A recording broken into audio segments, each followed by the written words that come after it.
नमस्कार दोस्तों। भारत सरकार यहाँ पर आप लोगों को नौकरी करने पर 15,000 रुपये देगी।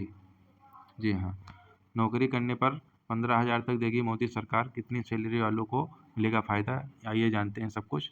तो चलिए वीडियो स्टार्ट करते हैं। योजना का नाम है विकसित भारत रोजगार योजना। विकसित भारत रोजगार योजना में यहाँ पर मोदी सरकार ने क्या अनाउंस किया है, आइए जानते हैं। बीते 15 अगस्त को नरेंद्र मोदी ने लाल किले के प्राचीर से बड़ा ऐलान करते हुए कहा है कि प्रधानमंत्री विकास भारत रोजगार योजना, उन्होंने इसे 15 अगस्त से लागू करने की घोषणा की है। इस योजना के तहत सरकार पहली बार नौकरी करने वाले लोगों के बैंक अकाउंट में 15,000 रुपये तक ट्रांसफ़र करेगी। जो लोग यहाँ पर पहली बार नौकरी करने वाले हैं, उन लोगों को भारत सरकार 15,000 रुपये यहाँ पर उनके खाते में भेजेगी विकसित भारत रोजगार योजना के तहत। तो आइए जानते हैं पूरा डिटेल में क्या है और कैसे आप लोगों को फ़ायदा मिलेगा। तो योजना की शुरुआत जुलाई से हो रही है। जुलाई से योजना को हरी झंडी मिली है। दरअसल प्रधानमंत्री की अध्यक्षता में 1 जुलाई 2025 को केंद्रीय मंत्रिमंडल ने देश में रोजगार सृजन को प्रोत्साहित करने के लिए इस योजना को मंजूरी दी थी। योजना के तहत प्राइवेट सेक्टर में पहली बार नौकरी पाने वाले युवाओं को 15,000 रुपये मिलेंगे और उन्हें रोजगार देने वाली कंपनियों को प्रोत्साहन राशि दी जाएगी। इस योजना का लाभ 1 अगस्त 2025 से 31 जुलाई 2027 के बीच सृजित नौकरियों पर लागू होगा। जो लोग 1 जुलाई 2025 से और 31 जुलाई 2027 के बीच में यहाँ पर नौकरी करते हैं पहली बार, उन लोगों को भारत सरकार 15,000 रुपये उनके खाते में भेजेगी। इस योजना को भारत सरकार ने यहाँ पर 2 कैटेगरी में बांटा है कि 2 कैटेगरी में यहाँ पर बांटा गया है। योजना को 2 कैटेगरी में विभाजित किया गया है। कैटेगरी का पहली बार नौकरी करने वाले लोगों पर केंद्रित है और कैटेगरी का नियोक्ताओं यानी कंपनियों के लिए है।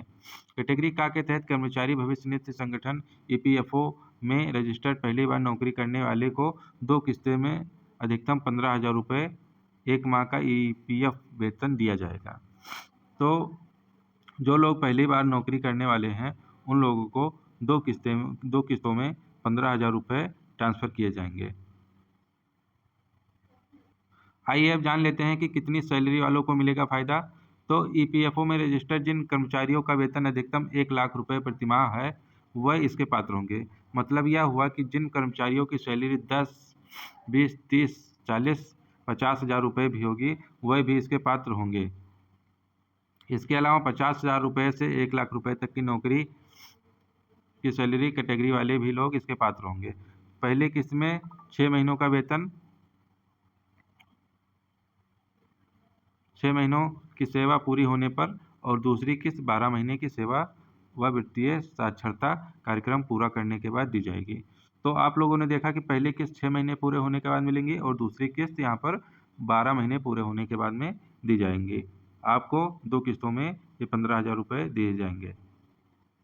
आइए अब जान लेते हैं कि कैटेगरी खा में कंपनियां क्या हैं। तो कैटेगरी खा में नियोक्ताओं यानी कंपनियों को प्रत्येक अतिरिक्त कर्मचारियों के लिए जिनका वेतन अधिकतम 1 लाख रुपये माह हो और जिन्होंने कम से कम 6 महीने तक निरंतर नौकरी की हो, 2 वर्ष तक प्रतिमाह 3,000 रुपये तक का प्रोत्साहन दिया जाएगा। मैन्युफैक्चरिंग सेक्टर के नियोक्ताओं के लिए यह प्रोत्साहन तीसरे और चौथे वर्ष तक भी जारी रहेगी। EPFO में पंजीकृत प्रतिष्ठानों को कम से कम 2 अतिरिक्त कर्मचारियों यानी कर्मचारियों की संख्या 50 से कम हो या 5 अतिरिक्त कर्मचारियों यदि कर्मचारियों की संख्या 50 या अधिक हो, को लगातार 6 महीने तक नियोजित करना होगा। तो यह है कंपनियों के लिए।